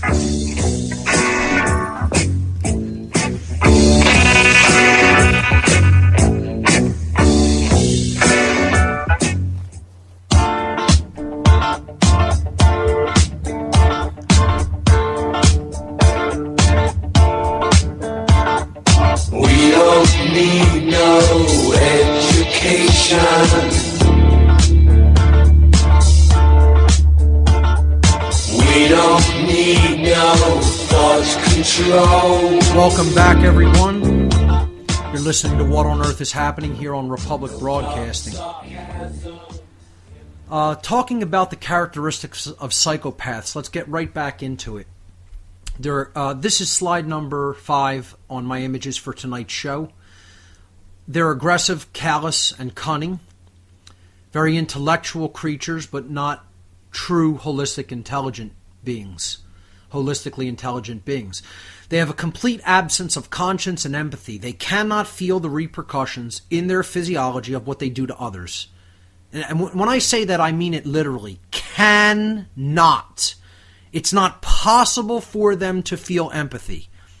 As strange as that is for most people who do have that capacity, okay, there are beings in the universe that is true for. It would be like if you cut off someone's hand. then you cauterized it and sutured it up so they didn't bleed out, they would no longer have a hand. They would no longer have the capacity to grasp something in that hand, in that limb, without some piece of artificial technology. The capacity would no longer be there. That's what a psychopath is like when it comes to the ability to feel. They're very adept at manipulating other people, especially emotional manipulation. Real good at getting to people through their emotions, not the psychopath's emotions, through the people they're manipulating, through their emotions. They can play up to other people's emotions to then manipulate them and get them to do what they want. They have a strong willingness to just take whatever they want and do whatever they please, and it doesn't make a difference who is hurt or wronged. They don't care about right or wrong. It's meaningless to them. They're meaningless ideas to them. That's all right and wrong are. It has nothing to do with natural law. They don't care that natural law exists. They don't care about the repercussions of breaking it. They just want to do whatever they want, take whatever they want. Whoever is wronged, it's meaningless to them. They're an animal. It's not a human being, folks. It's an animal. It's a pure animalistic consciousness embodied in human form. That's what you have to understand that a psychopath is. And get streetwise about this. We need to get streetwise about this. Because these beings are out there among us, feeding off of us. And you know what? People are still in denial of their existence. Still in denial. Because they don't want to believe that's the world they live in. Psychopaths have a deceptive ability to appear outwardly benevolent, and that's because they're really good at feigning normal human emotions. They have a deceptive ability to behave in superficially charming ways to hide purely selfish motives. They have a willingness to use intimidation and violence to control others in order to satisfy their own needs. They have a willingness to intentionally violate the basic inherent human rights of others. Again, as I said, natural law rights are meaningless to these animals. They have a complete absence of any sense of guilt or remorse. So it doesn't matter who's hurt. They're not going to feel guilt. They're not going to feel remorse. They don't have the capacity to feel guilt or remorse. It isn't that they don't want to feel it. They can't feel it. There's a reason, because their limbic brain doesn't work the same way as a normally functioning human's limbic system in the brain, the midbrain. The mammalian brain is broken in a psychopath. And there's a reason it's broken, which we're going to get to. Psychopaths they rationalize their own immoral behavior. So rationalization's a big thing. Oh, I'm not really wrong for doing this. I have a right to do this. I can rationalize it and come up with a reason that it's okay that I just did that harmful behavior. And they'll attempt to lay blame on other people for their own conduct. That's another big characteristic of a psychopath, blaming other people, when in fact their own behavior was harmful. They will outright deny their own wrongdoing. So willful denial of truth is a big thing in psychopaths. They have total contempt toward the feelings and desires of their fellow beings. What you want, justice, truth, right, nobody violating your natural rights, that's meaningless to a psychopath. They don't care. They don't care. You know, if that's two words that sum up this whole list, don't care. That's what a psychopath is. A being that does not care, doesn't have the capacity to care or feel, period. They will pathologically lie, say anything without any concern for truth in order to advance their own hidden agenda. Here's a key point of their personality traits and characteristics. They have a very cunning, manipulative ability to feign normal human emotions and empathy. They watch other people and their behaviors, and they observe how they behave in certain conditions, like when a loved one dies. And they'll observe genuine emotional sadness, and then they'll mimic it like an actor. They will step into that role because they know they're different than other people. They know from a very, very young age that they're not normal human beings, that they're an animal that looks like a human but is not one. And so they have developed this very deceptive ability to act, to play act. You know, watch the TV show Dexter. It's a good example of a secondary psychopath who's play acting and trying to pretend like he feels the same thing that a regular human being feels. While Dexter in that series is not a primary psychopath, he was created as a secondary psychopath at a very young traumatic experience that he underwent. That doesn't mean a primary psychopathy does not exist. There are beings who are born like this, and it is a genetic condition that is a result of a deformation, a mechanism that is not working properly in the human genome, in our genomic code, the code that makes the human species what it is. There are things in that code that are not working right, that are not functioning right. We have anomalies, genetic anomalies in our actual genomic code. Over 4,000 genetic anomalies, genetic deformations that express as different types of diseases, different types of disorders, physically and mentally and psychologically. So, psychopaths also have a completely distorted sense of the consequences of their actions. They don't see the consequences. They just act in the moment like an animal. They don't look at the long-term consequences. So you say, psychopaths are destroying the world that they themselves have to live in. Well, that doesn't compute to them. It doesn't matter. They're living fully in instinct because they're an animal without a true ability to care about what they're doing in the present moment that may affect the future, even if it affects their ability to live in the future. That's what you have to understand that a psychopath behaves like. It's so unfathomable to the normally functioning human being that the mind, the soul could be that broken, that the normal mind often wants to reject it and say, my God, how could a creature such as this exist? You're talking about the proverbial vampire, the proverbial demon. Yes, exactly. Now you're getting closer to an understanding, if you think of it in those terms, of what a true psychopath is. They have a total failure to accept any personal responsibility for their own socially irresponsible ways. They will not accept responsibility. So forget trying to say, you're responsible for this, you caused this, you were the causal factor of this. Doesn't matter. They don't care. And they have a strong belief that they will never be brought to justice for their criminal behavior. Totally smug arrogance. You'll never beat me. You'll never take me down.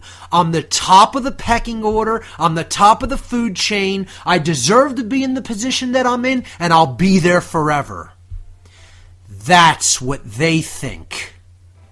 That's what they think. Let me tell you something, folks. Their reign is not going to last forever.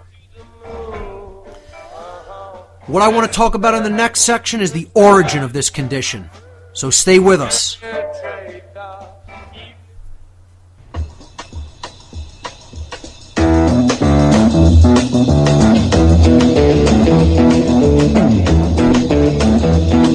know the day destroys the night, night divides the day. Try to run, try to hide, break on through to the other side, break on through to the other side, break on through to the other side, yeah. We have to break on through in our understanding of the truth. And what will lie on the other side of that breakthrough is true freedom. If we are willing to go all the way in that truth, and we're going to start venturing into some pretty uncomfortable areas, and psychopathy is one of them. But you know what's even more uncomfortable than understanding that psychopathy exists? And this is one of the reasons why a lot of people don't want to acknowledge its existence. Because once you understand that this exists, and there's this creature here with us on the earth called the psychopath, which I would say possibly makes up a percent, I mean not even a percent, a portion of a percent of 1% of the population of humanity, if that.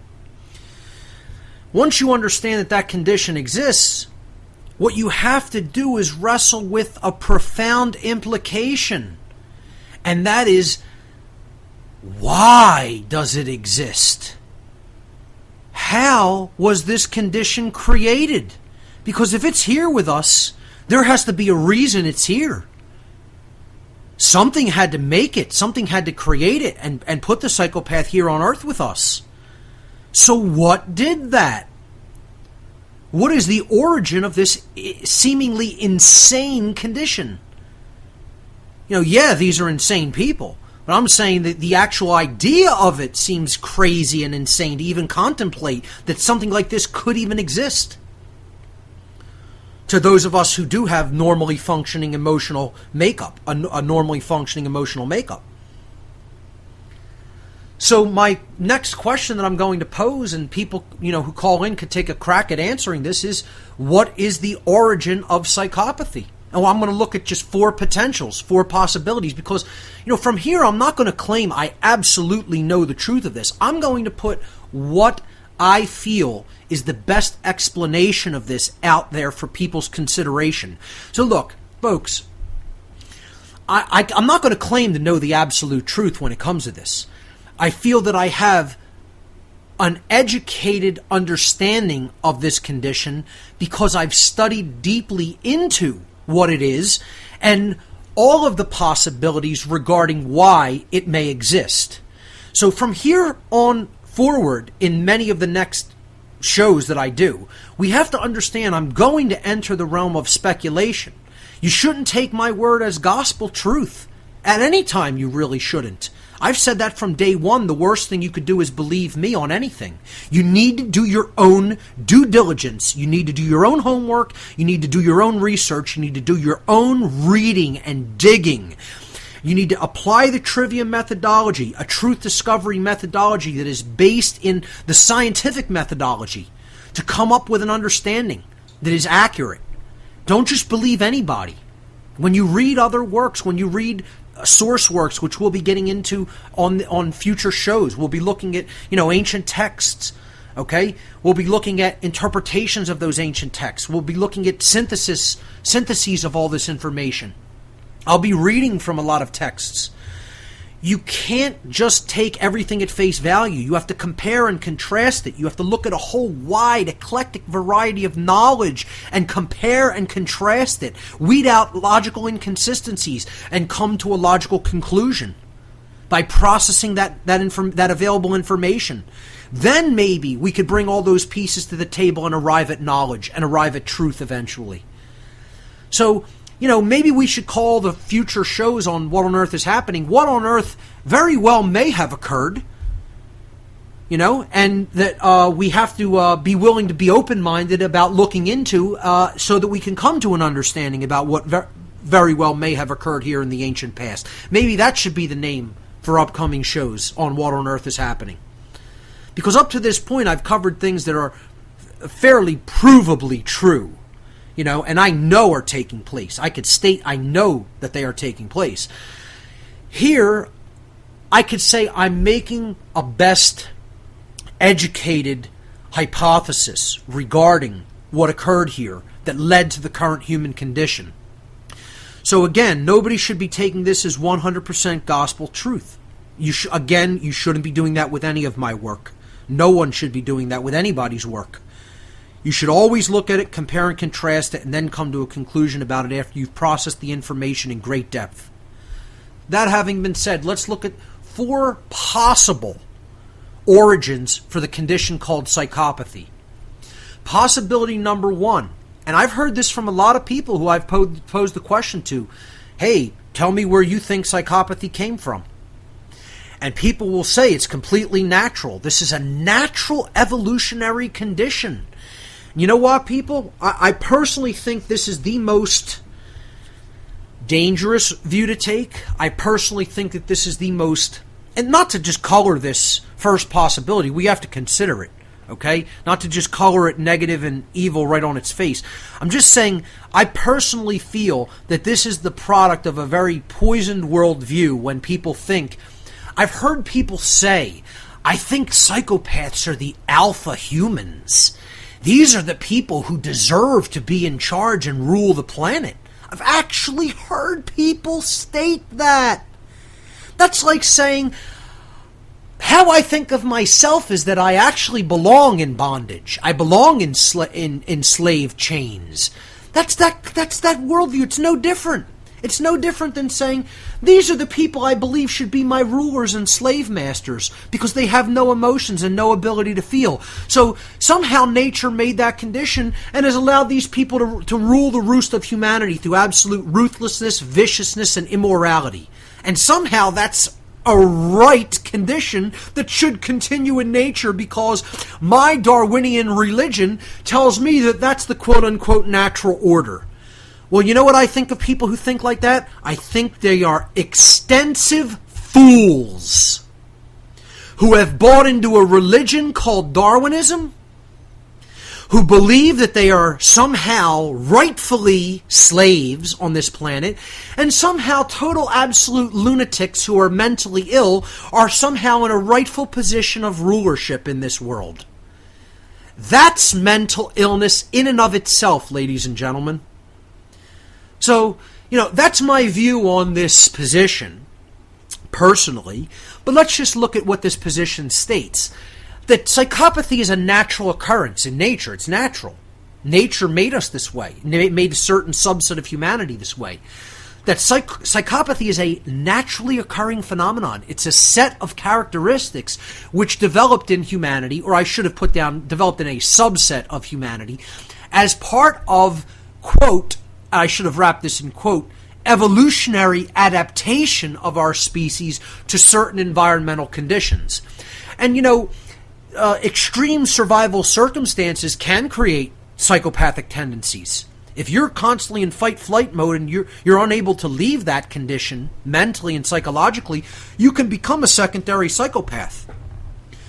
I'm not really talking about secondary psychopathy in this question, where did psychopathy come from? I'm talking about primary genetic type 1 or primary psychopathy.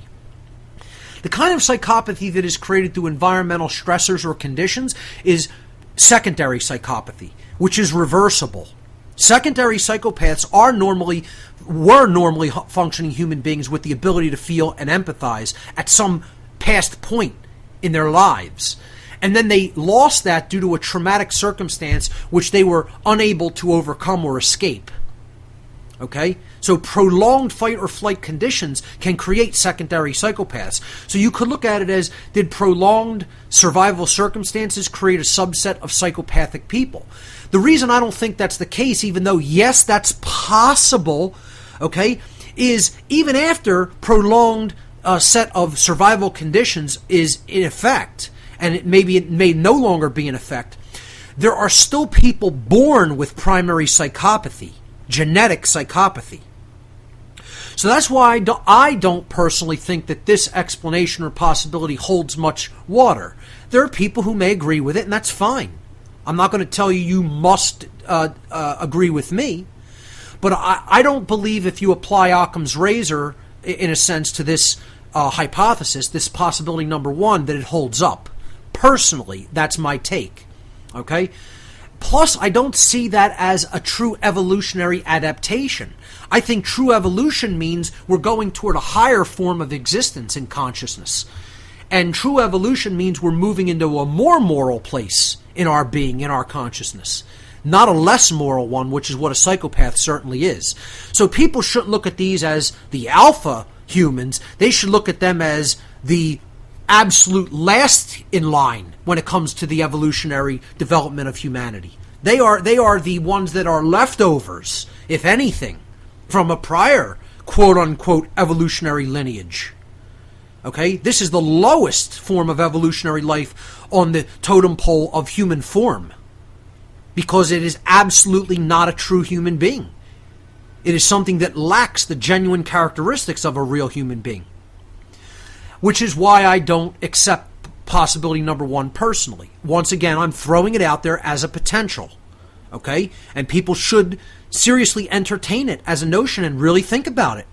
Absolutely. Again, I have done that process of taking this in and processing it and really deeply thinking about all the possibilities when it comes to this possibility number one, that psychopathy is a naturally occurring phenomenon, and it was an evolutionary quote-unquote adaptation. And I personally reject that as the answer to the reason that primary psychopathy exists.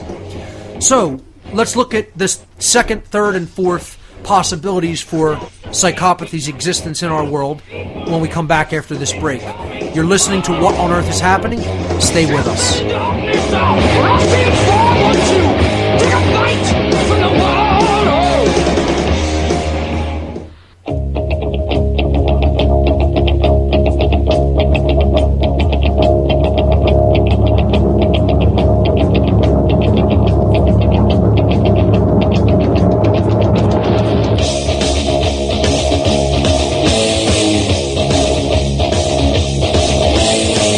Back, everyone. Final segment of What on Earth is Happening here this evening on Republic Broadcasting.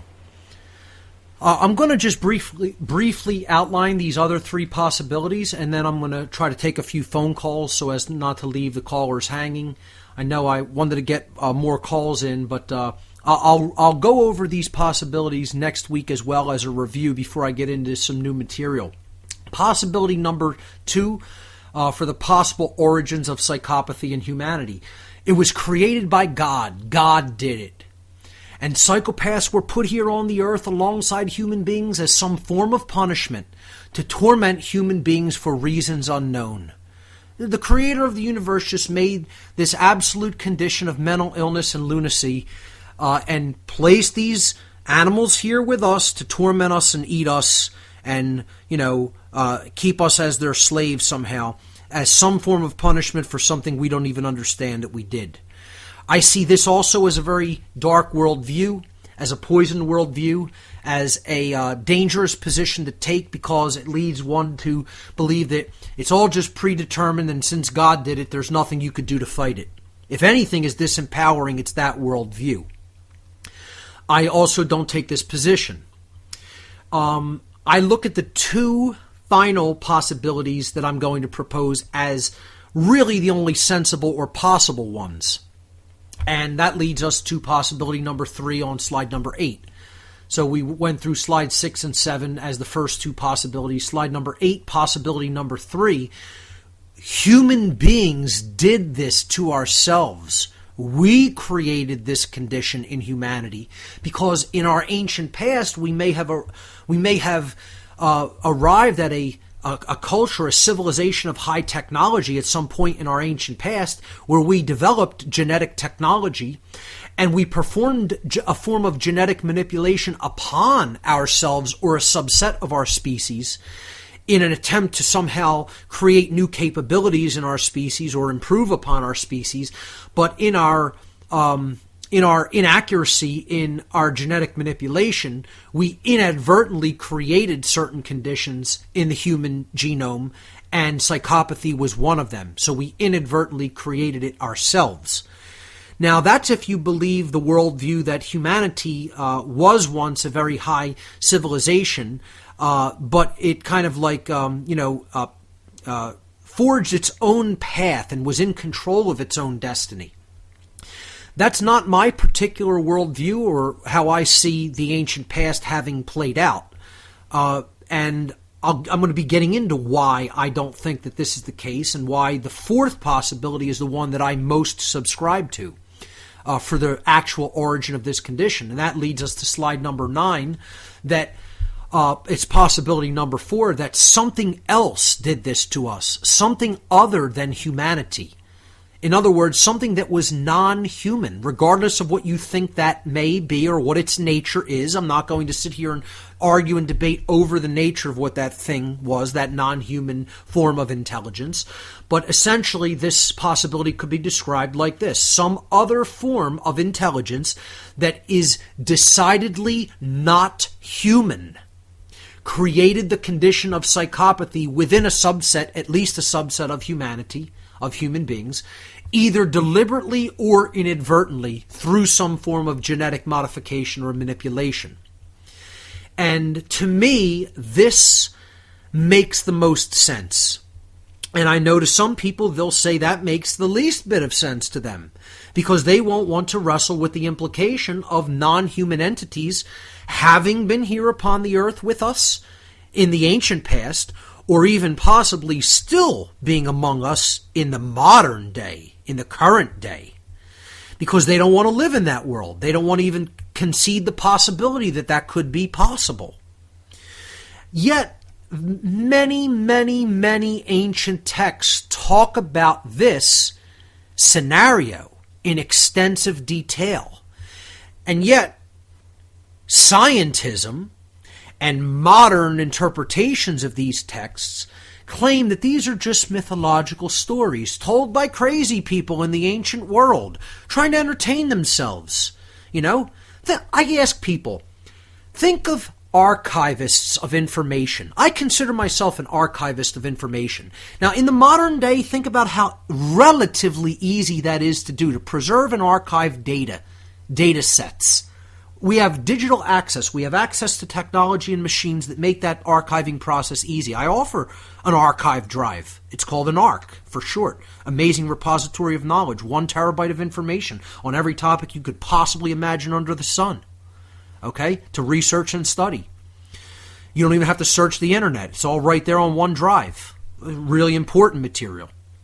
But you know, the ease at which that can even be done in the modern day. Think about our ancient ancestors, the difficulty that they had in preserving knowledge, the lengths that they had to go, and then sects of the dark priest class and the controllers that they were up against to try to take them out, would murder them for attempting to spread this information in that time period. It was a direct risk to your life, to your physical life back then. We have it easy in comparison to spread this knowledge, to do the great work. In comparison to our ancestors who were attempting to do this work to enlighten their fellow brothers and sisters, we have it simple. So think about the level of difficulty they would have to go through to preserve this with nothing but ancient so-called technologies, non-technological civilization. You know, different forms of ancient writing. Pressing forms into tablets, into clay. Writing down things on papyrus with reeds. On huge scrolls. I mean, you know, it's cake now in comparison. We could throw it on digital devices that are mobile. Take it everywhere. You could have I have a library sitting right here in my hand. A tablet. 6,000 books on a tablet. Our ancestors would weep if they knew we had it that easy compared to what they had to do. So why would they have just told random stories? They were meticulously trying to preserve an account of history, as far as I'm concerned.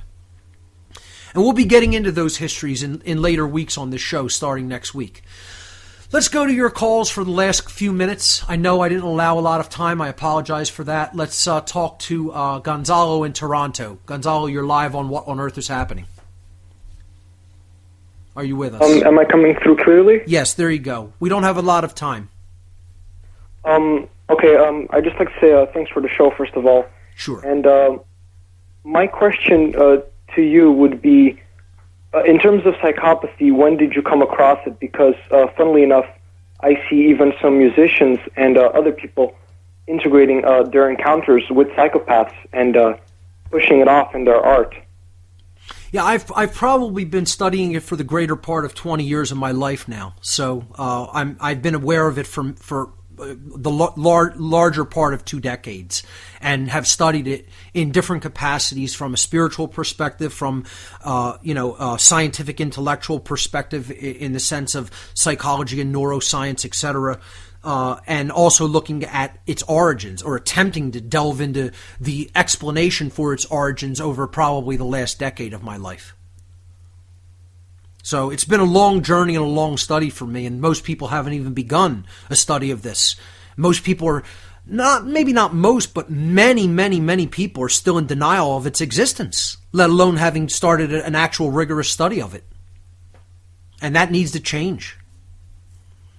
We need to make more people aware that this is something that we really need to become aware of and study in depth to understand these beings are all around us. You know, there's not as many of them as there are good people, most certainly. But they are out there, and they're in positions of power. Psychopaths weasel their way into positions of power in this world. We prop them up. We're the ones who prop them up. I hope that answers your question. Let's see if we could squeeze one more call in. Let's go to Tyler in Tennessee. You're live on What on Earth is Happening. Welcome. Hey, sir, I don't know what your name is. This is the first time I've listened to you. I'm Mark Passio. My website's whatonearthishappening.com. Doing a show here every Saturday night, 10 p.m. to 1 a.m. Eastern. And Mark, I'm an RBN listener and everything like that. I usually listen during the day, but for some reason I'm listening to you tonight, and I was compelled to call. I just wanted to. I'm a Scorpio. My birthday's October 28th. And I just wanted to relay to you a dream that I had. Tyler, I'll tell you what. You call into the next show. We're out of time, unfortunately. Call in next week. I'll put you right through. You could tell me about that dream. That's all the time we have for this episode, folks. We'll see you right here next week. Thanks for listening.